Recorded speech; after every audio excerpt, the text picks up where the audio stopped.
కొరింథీయులకు రాసినటువంటి పత్రిక 10వ అధ్యాయము 17వ వచనం. అతిశయించువాడు ప్రభువునందే అతిశయింపవలెను. ప్రభువు మెచ్చుకొనువాడే యోగ్యుడు గాని తన్ను తాను మెచ్చుకొనువాడు యోగ్యుడు కాడు అని వ్రాయబడి ఉంది. ఇన్ ఇంగ్లీష్,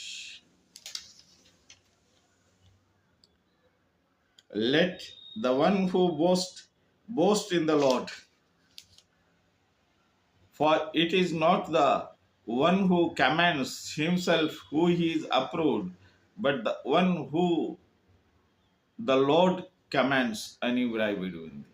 ప్రియమైనటువంటి సహోదర సహోదరులారా, తనకు తాను మెచ్చుకున్నవాడు యోగ్యుడు కాడు.